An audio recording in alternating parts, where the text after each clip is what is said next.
Hello students, this is the last part of chapter chemical kinetics. इस part में हम जो है बचे हुए इंटेक्स क्वेश्चन को सॉल्व करेंगे. So without any further delay let's start the video. तो क्वेश्चन नंबर 4.3 दे रखा है. For a reaction A plus B gives product.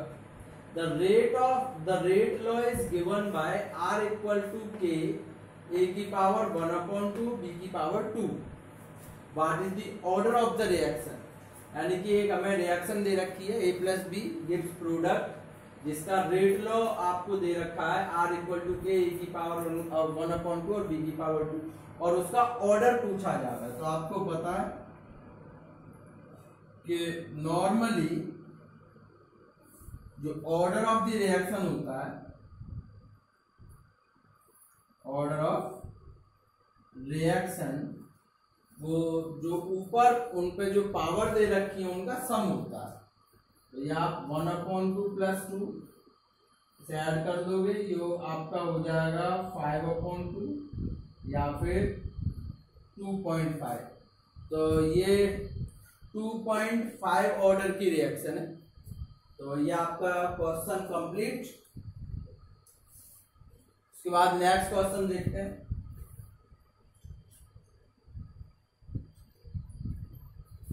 Question number 4.4. Question दे रखा है the conversion of molecule X to Y follows second order kinetics if concentration of X is increased to 3 times. How will it affect the rate of formation of Y? यानी कि एक conversion है, एक reaction है जो कि X से Y में कन्वर्ट हो रही है और ये रिएक्शन सेकंड ऑर्डर रिएक्शन है. तो उन्होंने पूछा कि अगर X का कंसंट्रेशन Y के X का कंसंट्रेशन 3 टाइम्स बढ़ जाए तो उसके रेट पर क्या इफेक्ट पड़ेगा. तो सबसे पहले, क्योंकि ये हमारे पास में है सेकंड ऑर्डर रिएक्शन, ठीक है ना, तो rate equal to K concentration of X whole square. ये हमारे पास में रेट रिप्रेजेंटेशन या रेट लॉ होता है. जो भी हमारे पास में रिएक्टेंट होता है उस पर उसके ऑर्डर की पावर लग जाती है. लेकिन ये तो आपकी फर्स्ट हो गई. बट अगर कंसंट्रेशन क्या हो जाए 3 टाइम्स हो जाए, but if concentration becomes 3 times, if concentration becomes 3 times, तिगुना हो जाए, then rate, तो रेट क्या होगा भाई, आप डालोगे 3x² और ये हो जाएंगे 9kx². यानी कि रेट आपका क्या हो जाएगा 9 टाइम्स इंक्रीज हो जाएगा, क्योंकि 3 का स्क्वायर करेंगे तो आपको मिलेगा 9. तो रेट जो है 9 टाइम्स इंक्रीज हो जाएगा. क्लियर है ना. उसके बाद में नेक्स्ट क्वेश्चन, ये आपका 4.4 का आंसर कंप्लीट.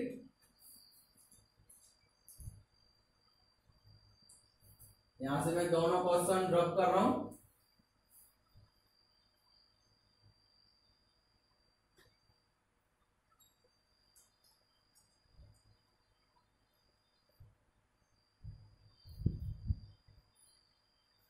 उसके बाद में क्वेश्चन नंबर 5.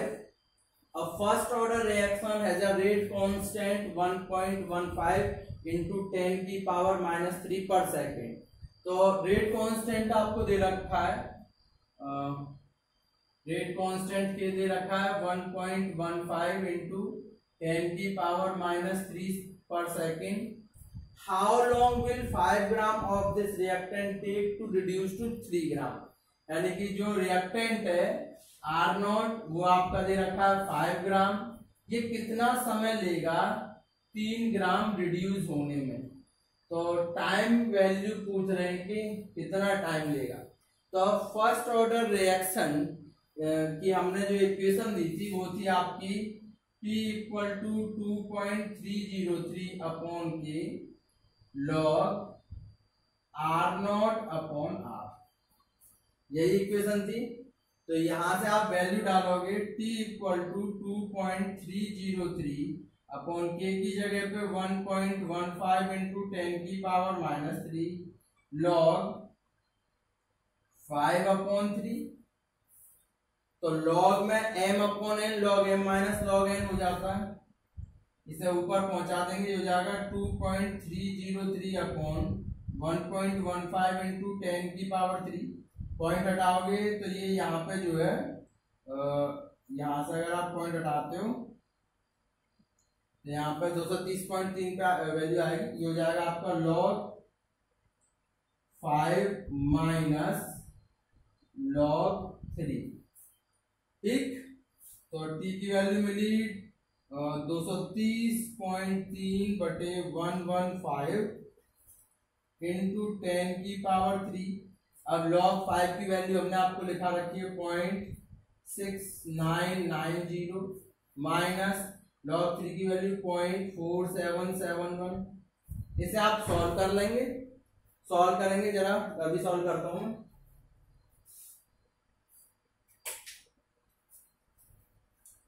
तो इसे आप जब सॉल्व करोगे 0.690 माइनस 0.4771 इंटू 230.3 और डिवाइड बाय 115। तो ये वैल्यू आती है आपकी सॉल्व करके 0.444 इंटू 10 की पावर 3 या फिर 444 सेकेंड। ये आपका थर्ड क्वेश्चन यहाँ पे जो है कंप्लीट, सॉरी 4.5 क्वेश्चन कंप्लीट होता है। उसके बाद नेक्स्ट क्वेश्चन देखते हैं, इसे नोट करें। नेक्स्ट क्वेश्चन है time required to decompose SO2Cl2 to half of its initial amount is 60 minutes। If the decomposition is a first order reaction, calculate the rate constant of the reaction। तो अगर 60 minute में SO2Cl2 का decomposition आधा हो जाता है तो, और ये रिएक्शन फर्स्ट ऑर्डर रिएक्शन है, तो वहां पर रेट कांस्टेंट की वैल्यू पूछ रहा है। तो यहाँ पे half life of first order reaction का फॉर्मूला आप यूज करोगे, और फॉर्मूला था T½ इक्वल टू 0.693 अपॉन के। तो यहाँ पे के की वैल्यू पूछ रहा है, T½ 60 मिनट दे रखा है, तो आप के इधर ले लोगे 0.693 अपॉन 60 का इसमें डिवाइड दे देंगे, तो ये हमारे पास में आएगा मिनट इनवर्स में, ठीक है ना। और हमें चाहिए सेकंड इनवर्स में, तो और इसे सॉल्व कर लीजिए 0.693 इंटू 60 इंटू 60, ये आपका सेकंड इनवर्स में आंसर। तो यहाँ से 2 जीरो लेके आप लिखोगे के इक्वल टू 0.693 अपॉन 36, और ये 2 जीरो ऊपर पहुंच गए 10 की पावर -2, ठीक। इसका आप डिवाइड दे दें तो ये हो जाएगा 0.693 डिवाइड बाय 36, तो ये आपका आएगा 0.0192 इंटू 10 की पावर -2 या 1.92 इंटू 10 की पावर -4 सेकेंड इनवर्स। ये आपका रेट कांस्टेंट का आंसर आ गया। उसके अलावा 4.7 क्वेश्चन है,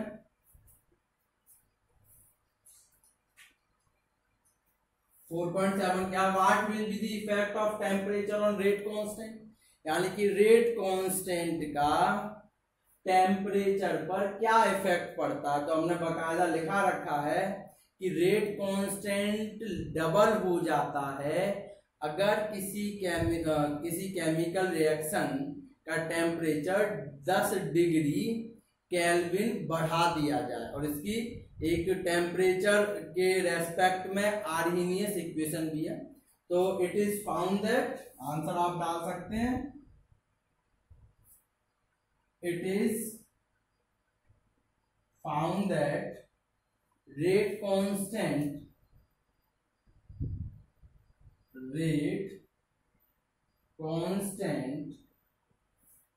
becomes double when temperature rises 10 degree above of the reaction। तो टेम्परेचर 10 डिग्री अबव होने पर रेट कांस्टेंट डबल हो जाता है और इसकी आर्हीनियस इक्वेशन थी,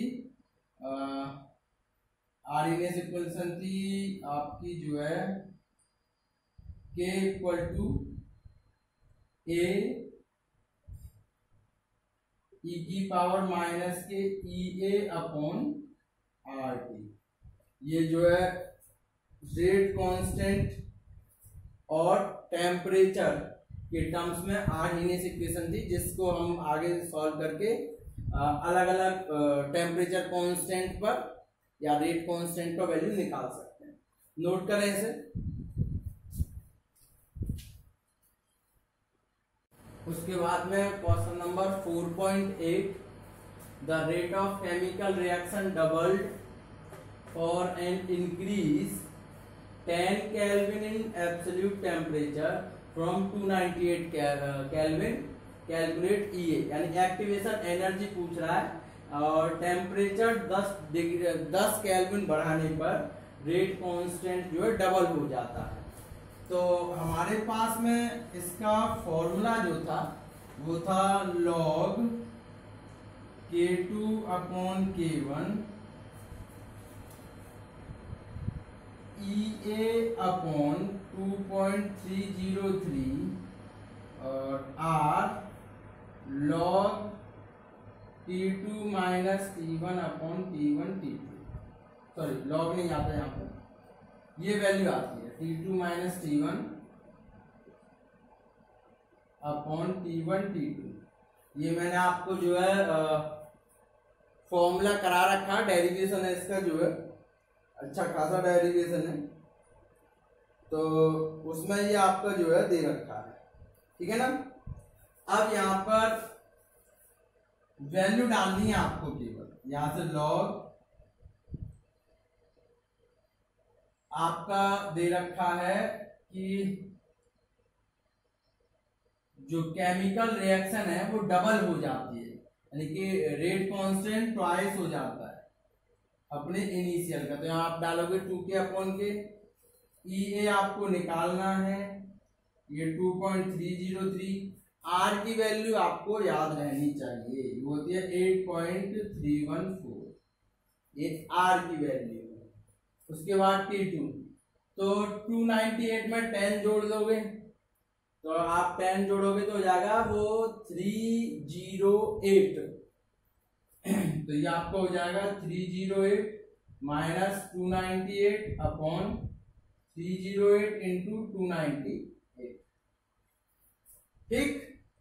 इसे आपको EA चाहिए, ये K से K खत्म बचेगा log 2, तो ये EA की वैल्यू जो आएगी एक तो हो जाएगा log 2 into 2.303 into 8.314 into 308 into 298 whole upon में 308 में से 298 जाएंगे तो 10 बचेंगे, इतना। तो इसमें आपको वैल्यू रखनी है और सॉल्व करना है। इसे ऊपर से रब कर रहा हूं मैं,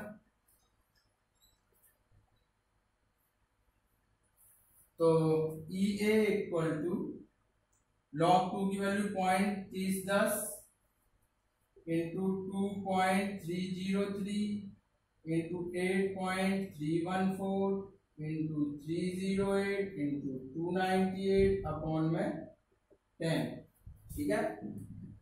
तो यहां से रब कर दें, और इसे आप जब पूरा सॉल्व करके लाओगे तो पूरा इंटू करके हम लाते हैं 0.3010 इंटू 2.303 इंटू 8.314 इंटू 308 इंटू 298 और डिवाइड में 10। इसे आप जब पूरा सॉल्व करोगे तो ये आपका आएगा 52897.78 52897.78 ये जूल पर मोल में एनर्जी आती है। इसे आप लिख सकते हो, तीन वैल्यू तो लगाते हैं, 52.89 किलो जूल पर मोल। इस तरह से ये आपका क्वेश्चन नंबर 4.8 कंप्लीट। नोट करें इसे। उसके बाद लास्ट क्वेश्चन इन टेक्स्ट ये दे रखा था, activation energy of reaction 2HI gives H2 plus I2 is 209.5 kilo joule per mole. तो एक्टिवेशन एनर्जी आपको दे रखी है 209.5 kilo joule per mole.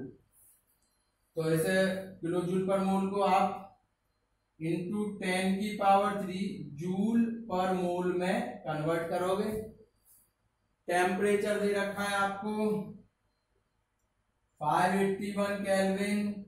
Are की वैल्यू आपको याद होनी चाहिए 8.314, ठीक है, जूल पर केल्विन पर मोल। और पूछ क्या रहा है, calculate the fraction of molecules, x की वैल्यू पूछना।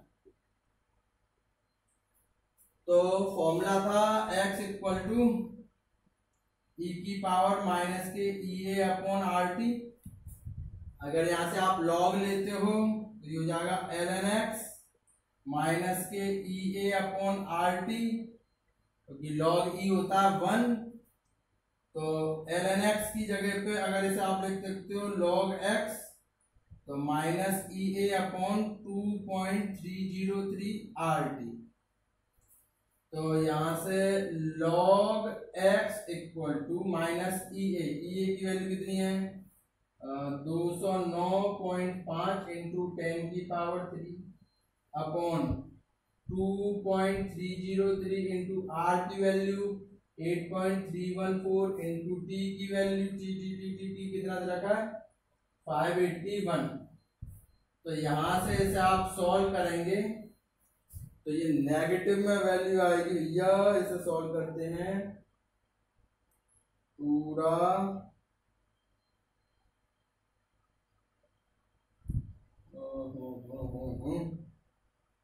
तो इसमें आप 3 जीरो और बना लोगे, ये हो जाएगा 209500।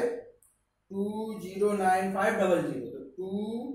209500 डिवाइड बाय 2.303 और डिवाइड बाय 8.314 और डिवाइड बाय 581।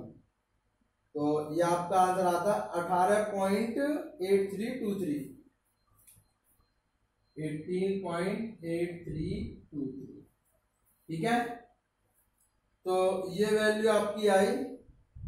और उसके बाद में इसका आप लोगे एंटीलॉग बोथ साइड, माइनस दे रखा है, एंटीलॉग लेंगे पर एंटीलॉग के टेबल में आप 0.83 के आगे 23 देखेंगे तो ये पूरी वैल्यू हमारे पास में आएगी 1.471 इंटू 10⁻⁻19। ये आपका हो गया मोल फ्रैक्शन ऑफ मॉलिक्यूल्स, ठीक। तो ये आपके इस चैप्टर के इंटेक्स क्वेश्चन कंप्लीट होते हैं। नेक्स्ट वीडियो में नेक्स्ट चैप्टर के साथ में फिर मिलते हैं, तब तक के लिए गुड बाय।